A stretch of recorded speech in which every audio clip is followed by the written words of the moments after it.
La résidence fiscale est un concept qui est beaucoup plus complexe que cette simple règle des 183 jours. L'administration fiscale française va apprécier la résidence fiscale d'un contribuable sur la base de 4 critères différents qui sont aussi alternatifs. C'est-à-dire qu'il suffit que l'un de ces critères soit satisfait pour que l'administration fiscale française considère qu'un contribuable est résident fiscal. Bienvenue à On the Legal Side, le podcast qui décrypte les enjeux juridiques des entreprises. Je m'appelle Philippe Durand, je suis avocat associé chez Auguste de Bouzy. C'est ici, au cœur du cabinet, que je tends le micro aux experts qui le composent pour avoir leur regard sur des problématiques déterminantes pour les organisations et les dirigeants qui nous accompagnent au quotidien. Bonne écoute! Le mouvement est le principe de toute vie. C'est à Léonard de Vinci que l'on doit cet éloge enthousiaste de la mobilité. Dans la vie des entreprises, mobilité est souvent synonyme de succès, d'ouverture de nouveaux marchés ou de carrières diversifiées. Mais que l'on soit entreprise, personne physique, entrepreneur ou non, cette mobilité internationale consiste à changer d'implantation géographique et elle induit évidemment des conséquences fiscales précises. Que l'on parle d'un départ de France ou d'un retour en France. Les questions alors soulevées visent les déclarations fiscales à opérer, le nouveau régime fiscal applicable, l'existence ou non d'une taxation automatique de certains revenus au moment du départ, etc. Et pour évoquer tous ces sujets, j'ai le plaisir d'accueillir à mon micro mon confrère et collègue Élie Bétard. Diplômé en droit des affaires et de fiscalité à Bordeaux, Élie est parti ensuite étudier au King's College à Londres. Puis sa première vraie expérience professionnelle en tant qu'avocat fiscaliste, c'est chez Auguste de Bouzy qu'elle se noue et il est à présent counsel au sein de notre équipe fiscale. Lorsque j'essaie d'en savoir un peu plus sur la personnalité d'Élie, la tâche devient rude. Élie me parle un peu de littérature, mais ne parle pas aisément de lui. Et ses collègues fiscalistes au cabinet confirment que dans le privé, Élie est une personne qui écoute très attentivement, mais parle peu d'elle-même. Je suis sûr qu'il sera tout de même très loquace aujourd'hui sur notre sujet fiscal. Bonjour Élie. Bonjour Philippe. Élie, notre propos aujourd'hui, je le dis de manière liminaire, est purement fiscal. Nous n'allons pas évoquer les questions de droit du travail, de sécurité sociale ou d'immigration. Pour autant, lorsque l'on parle de mobilité internationale, il peut s'agir, sur le plan fiscal, d'un départ de France ou d'un retour en France. Et je voudrais balayer ces typologies avec toi. En cas de retour en France, un individu va par exemple vouloir organiser son retour après plusieurs années passées à l'étranger et va se poser par exemple la question d'une éventuelle prime d'impatriation. De quoi parle-t-on dans ce cas de figure-là ? Alors, la prime d'impatriation, ça va viser la situation du contribuable qui, en effet, a résidé hors de France pendant de nombreuses années, qui revient en France et qui va pouvoir bénéficier d'un régime fiscal incitatif et qui va pouvoir bénéficier d'une exonération d'impôt sur une partie de sa rémunération, la prime d'impatriation. Cette prime d'impatriation, elle va être soit limitée dans son montant, de manière précise, dans le contrat de travail. On va décider qu'il y aura un montant fixe qui va correspondre en pratique aux dépenses qui sont liées à l'installation de ce salarié en France, le logement, les dépenses de scolarisation des enfants, les différents avantages en nature additionnels qu'on peut lui offrir. Mais il peut également être décidé que le salarié va bénéficier d'une prime d'impatriation forfaitaire, qui pourra être égale à environ 30% au maximum de sa rémunération imposable. Avec une limitation dans le temps quand même. Avec une limitation dans le temps, puisque ça sera applicable jusqu'au 31 décembre de la 8e année qui suit son arrivée en France. Si on parle à présent de quitter la France, j'ai grosso modo en tête 3 cas de figure. Celui de l'entrepreneur qui part pour développer son activité, le retraité ou le salarié détaché. C'est grosso modo les grandes catégories que tu avais évoquées avec moi quand nous préparions cet entretien. Commençons peut-être, si tu en es d'accord, par l'entrepreneur qui part pour développer son activité. Là, la situation est souvent liée à une volonté de développer l'activité de sa société sur un nouveau marché. Et donc, cette volonté de développer l'activité de sa société sur un autre marché va s'accompagner d'un transfert de sa résidence hors de France. Donc, souvent, ce transfert de résidence va s'opérer avec le transfert du conjoint et des enfants hors de France.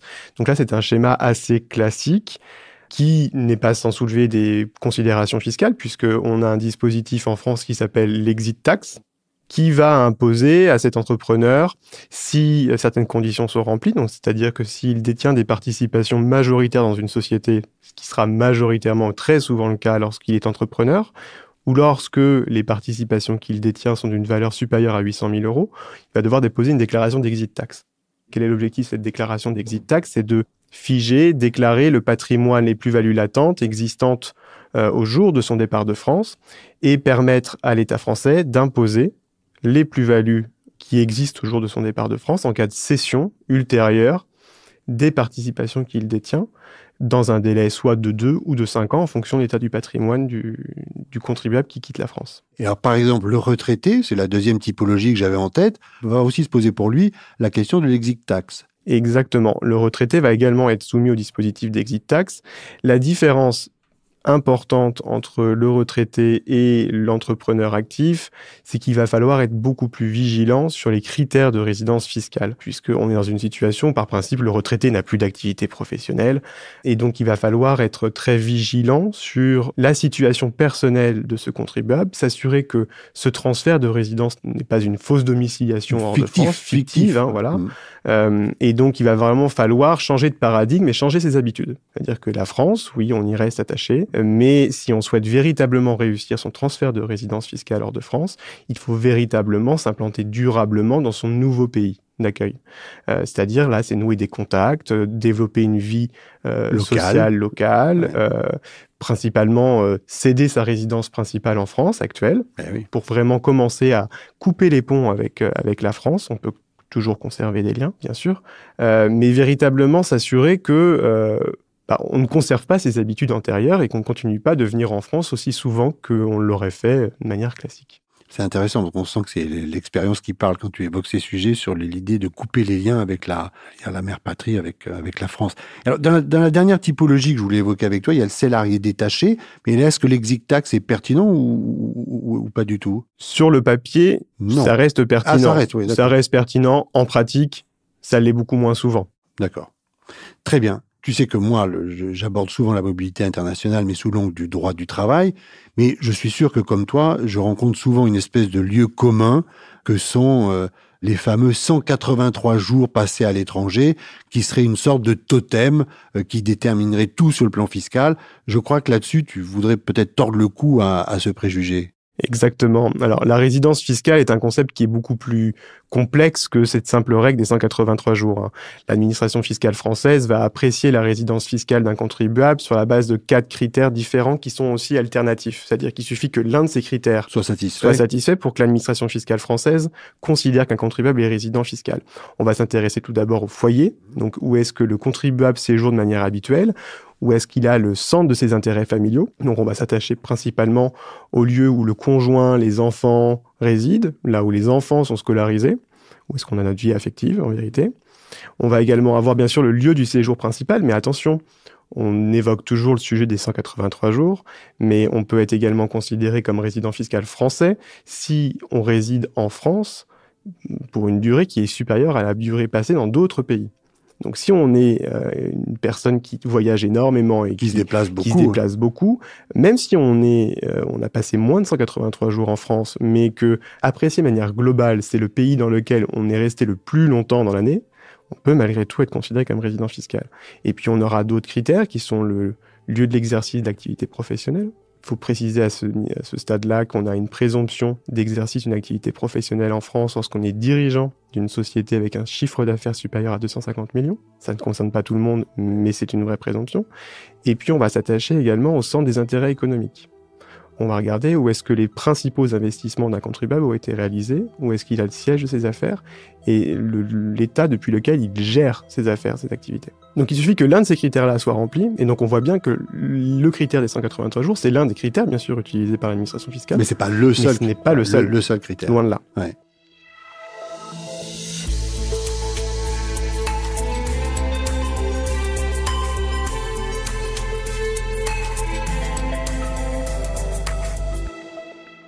Il y a aussi un autre aspect qui se joue dans ces discussions fiscales sur la mobilité internationale, Elie, c'est le rapport, le lien entre le droit interne et les conventions fiscales internationales.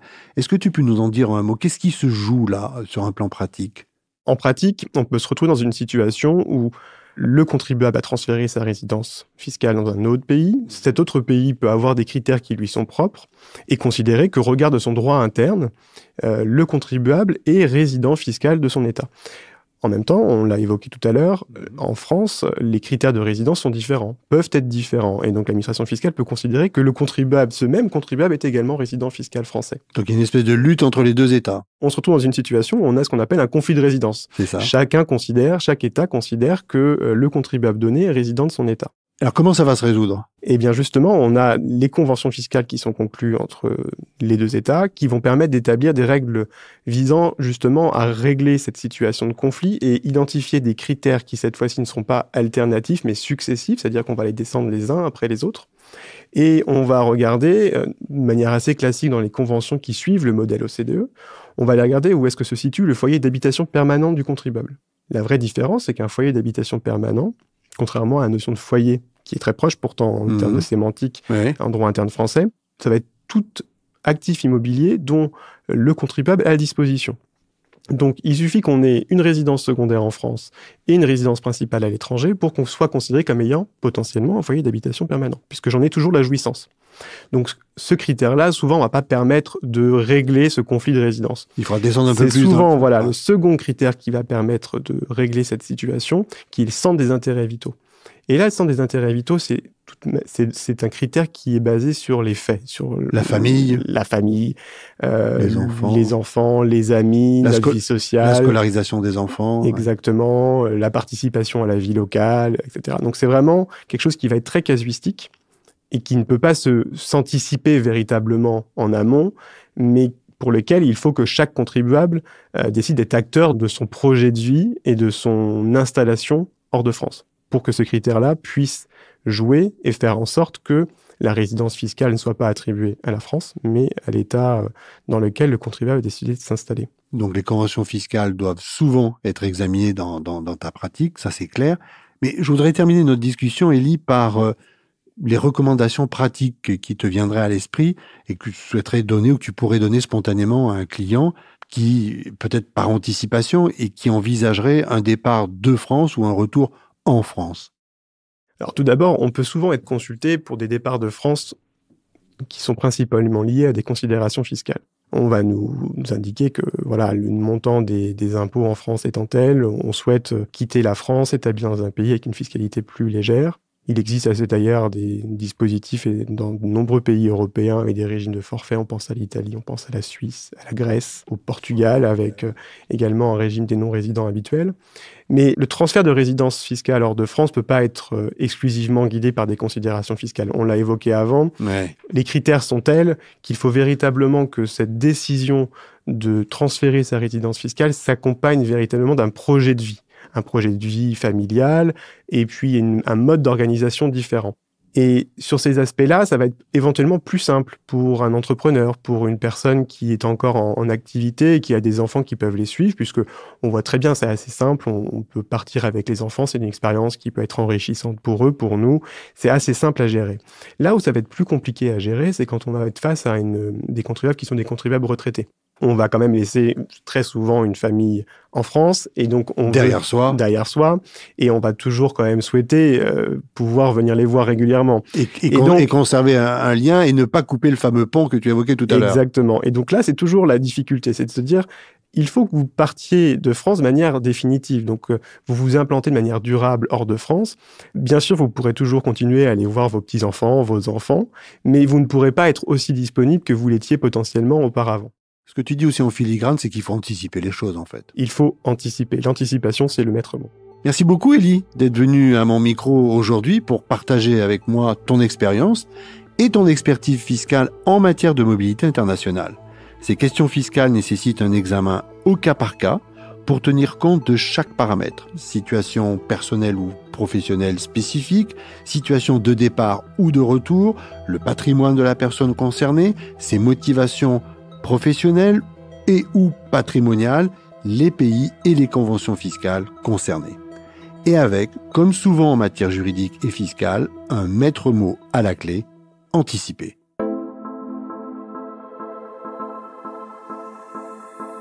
Vous venez d'écouter On the Legal Side, un podcast signé Auguste Debouzy.